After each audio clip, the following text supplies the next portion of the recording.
मेरे भक्तों, मेरे चैनल को सब्सक्राइब कर लेना और वीडियो को लाइक कर देना। कमेंट में हर हर महादेव जरूर लिख देना। लोक कथा प्रारंभ होती है। नमः शिवाय।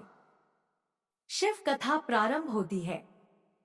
बहुत समय पहले की बात है। त्रिदेवों में सर्वशक्तिमान, सर्वज्ञानी महाकाल और शिवरूप नाथ, जिनका नाम सुनते ही सभी जीवों के हृदय में असीम शांति और भक्ति का संचार होता, वे कैलाश पर्वत पर अपने अनंत तपस्वी रूप में विराजमान थे। उनकी भुजाओं में त्रिशूल, डमरू और नागों की माला सजती। उनके मस्तक पर चंद्रमा की शांति और नेत्रों में अनंत करुणा थी। शिव का स्वरूप इतना अद्भुत और भव्य था कि देवता, मनुष्य और असुर सभी उनकी भक्ति में लीन हो जाते।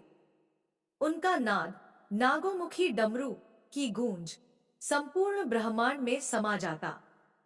उनके चरणों में भगवान नंदी अपनी शुद्ध भक्ति से प्रतीक्षा करते। एक समय की बात है, जब सृष्टि में पाप और अधर्म बढ़ गया, तब ब्रह्मा जी ने शिवजी से प्रार्थना की कि वे संसार के कल्याण हेतु अवतार लें और धर्म की स्थापना करें। शिव ने अपनी असीम शक्ति का संकल्प लिया और अपने तपोबल से काशी, गंगा और कैलाश पर्वत में असीम ऊर्जा का संचार किया।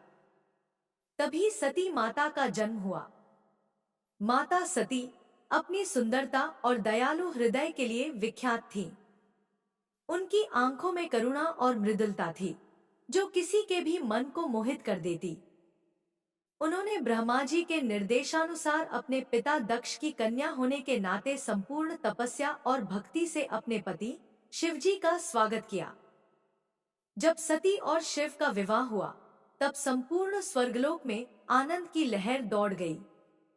देवता, ऋषि मुनि और मानव सभी ने इस दिव्य मिलन का गान किया। विवाह के समय शिवजी ने अपनी दिव्य माया से सती को यह संदेश दिया कि उनका प्रेम केवल सांसारिक नहीं, बल्कि सच्चे धर्म और भक्ति पर आधारित है।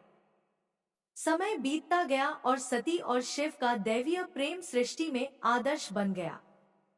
सती अपने पति की महिमा का अनुभव करती और कैलाश की वायु में निरंतर उनका ध्यान करती।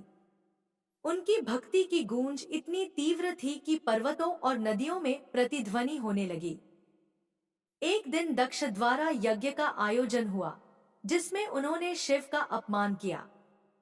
सती ने यह अपमान सहन न किया और अपने पति की महिमा के लिए अग्नि में स्वयं को समर्पित कर दिया। इस घटना से शिव अत्यंत क्रोधित हुए।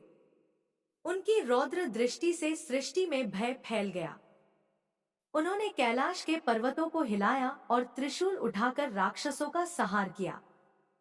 लेकिन फिर भी उनका हृदय करुणा और प्रेम से भरा था।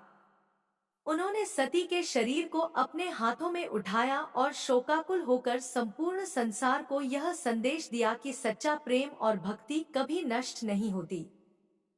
समय बीतता गया और सती का पुनर्जन्म हुआ। अब वे पार्वती के रूप में जन्मी। माता पार्वती ने हिमालय में कठोर तपस्या की। उन्होंने शिवजी की भक्ति और प्रेम में दिन रात लीन रहते हुए अपने हृदय की सारी ऊर्जा केवल शिव के लिए समर्पित कर दी। उनकी तपस्या इतनी प्रबल थी कि शिव स्वयं उनकी दृष्टि में प्रकट हुए और उन्हें अपने हृदय में स्वीकार लिया। शिव और पार्वती का पुनर्मिलन सृष्टि में संतुलन और आनंद का प्रतीक बन गया। उनकी मिलन यात्रा ने सभी जीवों को यह सिखाया कि प्रेम, भक्ति और तपस्या से ही जीवन का सर्वोच्च उद्देश्य पूरा होता है। इसके बाद शिवजी ने अनेक लीलाएं की। एक दिन भगवान शिव ने गंगा को अपनी जटाओं में धारण किया, ताकि पृथ्वी पर शांति और जीवनदायिनी ऊर्जा का संचार हो। उनके अनंत करुणामय नेत्रों से नदियां, पर्वत और वन पवित्र हो गए।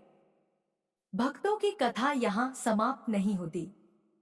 एक बार एक साधक ने शिवजी की भक्ति में पूरी तरह समर्पण कर दिया।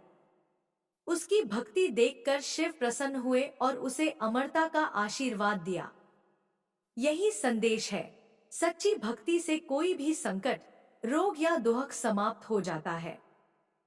शिव और पार्वती की लीलाएं, उनके भक्तों के अनुभव, उनके तप और करुणा सभी मिलकर हमें यह शिक्षा देती हैं कि जीवन में प्रेम, भक्ति और संतुलन सर्वोपरि है।